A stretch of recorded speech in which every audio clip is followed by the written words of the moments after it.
नमस्कार, बहुत स्वागत है आपका न्यूज़ 18 के डिजिटल प्लेटफॉर्म पर। मैं हूं आपके साथ प्रशांत कटारे और बात ईरान अमेरिका युद्ध की। अब ईरान की नज़र हॉर्मूज़ के बाद दूसरे चोक पॉइंट पर है और अगर ईरान ने ये चोक पॉइंट चोक करवाया या किया तो या टेटुआ दबाया तो फिर पूरा यूरोप इससे प्रभावित हो जाएगा।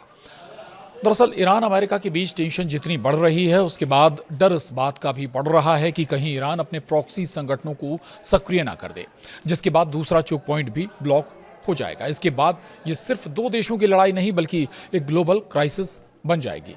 एक तरफ डोनाल्ड ट्रंप सरकार ये दावा कर रही है कि हॉर्मूज स्ट्रेट से गुजरने वाला तेल युद्ध से पहले के स्तर के करीब 2/3 तक वापस पहुंच गया है। वहीं दूसरी ओर आशंका ये भी जताई जा रही है कि ये युद्ध कहीं हॉर्मूज से बढ़कर लाल सागर और स्वेज नहर तक ना पहुंच जाए। ताज़ा चेतावनी नाटो के एक पूर्व कमांडर ने दी है और इस बात की ओर ध्यान दिलाया है कि युद्ध में दबाव बढ़ने की स्थिति में ईरान स्वेज नहर को निशाना बनाकर दोनों देशों के बीच संघर्ष का दायरा और बढ़ा सकता है। अमेरिका की ऊर्जा मंत्री क्रिस राइट ने उन दावों को खारिज किया कि हालिया अमेरिकी हवाई हमलों और ईरानी जवाबी कार्रवाई के कारण हॉर्मूज स्ट्रेट से तेल का आवागमन लगभग ठप हो गया है। उन्होंने कहा कि पिछले एक हफ्ते में हर दिन 70 लाख बैरल तेल आ जा रहा है। उन्होंने ये भी कहा कि अरब की खाड़ी इलाके से हर दिन 14 मिलियन बैरल से थोड़ा कम तेल ले रहे हैं, जो इस लड़ाई से पहले के ट्रैफिक का 2/3 है, जो मार्च की तुलना में काफ़ी ज़्यादा है। वहीं पूर्व नाटो कमांडर की आशंका क्यों वाकई बड़ी है, अब इस बात को विस्तार से समझ लीजिए। दरअसल नाटो की पूर्व supreme allied commander retired admiral James Stavridis ने चेतावनी दी है कि ईरान स्वेज नहर को निशाना बनाकर इस युद्ध का दायरा बढ़ाने के लिए हूथियों का इस्तेमाल कर सकता है। स्टावरिडिस ने अमेरिकी मीडिया CNN के स्टेट ऑफ द यूनियन को बताया कि ईरानी लोग दक्षिण पश्चिम कोने में हूथियों का इस्तेमाल करके इसे बंद करने की कोशिश के बारे में बातें शुरू कर रहे हैं। उन्होंने कहा कि ऐसे में स्वेज नहर पर नज़र रखें क्योंकि ईरान एक और चाल चल सकता है। वहीं स्टेवरिडिस ने सुझाव दिया है कि जॉर्डन में हाल के हमले लाल सागर के उत्तरी छोर के पास उसकी स्थिति से जुड़े हो सकते हैं। स्वेज नहर और बाब अल मंदेव का जो रास्ता यूरोप के व्यापार के लिए महत्वपूर्ण है, ये चोक हुआ तो इन्हें तेल के अलावा दूसरी चीज़ों के भी लाले पड़ सकते हैं।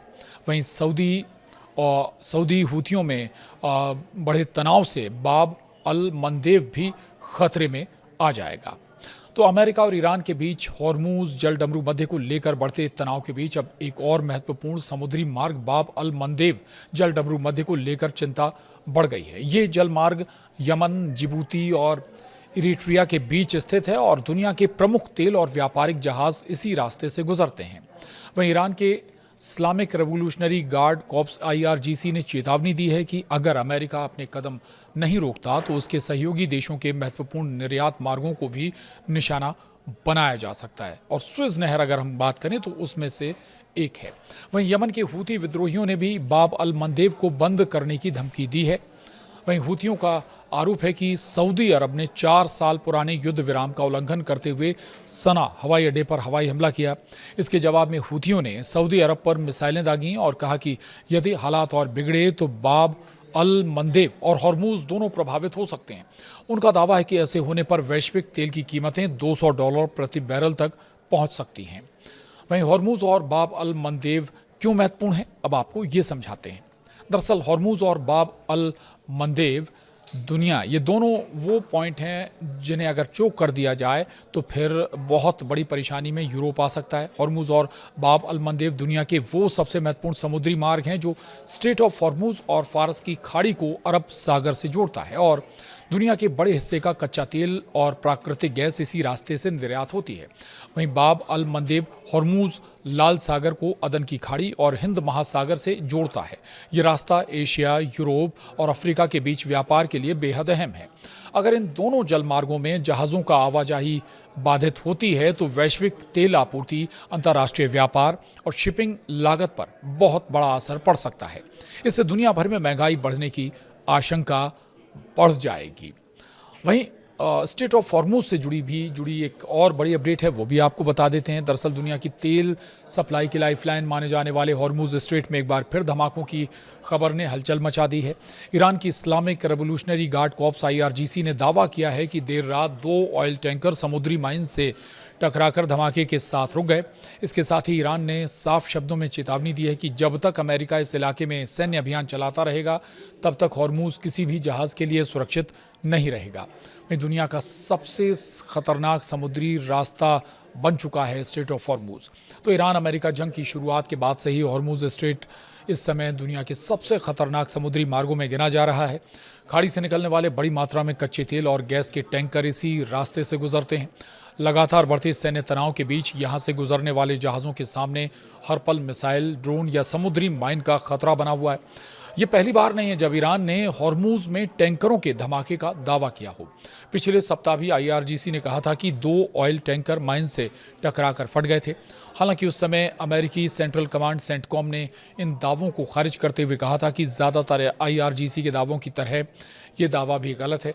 उस दौरान ईरान ने यह भी दावा किया था कि उसने मिसाइल और ड्रोन अभियान चलाकर हॉर्मूज से गुजरने की कोशिश कर रहे 4 जहाज़ों को रोक दिया था। वहीं ईरान में MQ-9 ड्रोन मार गिराने का दावा भी किया गया है। अमेरिका ने इस बीच ईरान पर लगातार 9वीं रात हमला किया। ईरान के बंदरगाहों पर धमाके हो रहे हैं और इसी बीच ईरान की मेयर न्यूज़ एजेंसी ने दावा किया है कि पश्चिमी ईरान के केरमान शाह प्रांत में एक अमेरिकी MQ-9 ड्रोन को मार गिराया गया है।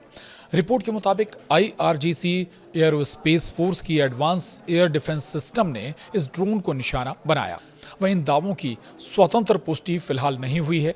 वहीं अमेरिका की ओर से भी इन ताज़ा घटनाओं पर तत्काल कोई आधिकारिक प्रतिक्रिया सामने अभी तक नहीं आई है। लेकिन ये बड़ा मसला है। अगर हॉर्मूज स्ट्रेट के बाद और जो दूसरे चोक पॉइंट हैं, स्वेज नहर हों या और जो दूसरे चोक पॉइंट हैं, अगर वहाँ पर प्रभाव पड़ता है तो केवल ये वाला हिस्सा भारत या उससे लगे देश नहीं बल्कि यूरोप भी बहुत बड़े पैमाने पर प्रभावित हो सकता है। और केवल तेल गैस ही नहीं, बाकी दूसरे जो सामानों का आदान प्रदान या व्यापार उन चोक पॉइंट से होता है वो भी बहुत बड़े स्तर पर प्रभावित हो जाएगा। और अब जो इंटरनल खबरें हैं, नाटो से जुड़े अफसर्स हैं, वो ये बता रहे हैं कि अब ईरान उन चोक पॉइंट्स पर भी नज़र रख रहा है और जो उसके प्रॉक्सी संगठन हैं उन्हें एक्टिव करके वहाँ भी चोक करने की, उन चोक पॉइंट्स को भी ब्लॉक करने की कोशिश ईरान कर सकता है। इस मद्देनज़र आगे और ज़्यादा एहतियात बरतने की दरकार है। इसी मद्देनज़र ये बड़ा महत्वपूर्ण हो जाता है कि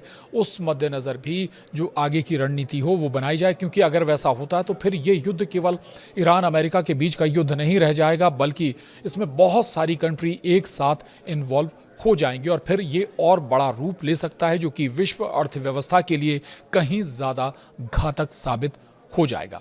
बहरहाल मिडिल ईस्ट और इन दूसरी चोक पॉइंट जिनका आज हम जिक्र कर रहे हैं, इससे जुड़ी दूसरी अपडेट्स के लिए आप बने रहिए न्यूज़ 18 के डिजिटल प्लेटफॉर्म के साथ। नमस्कार।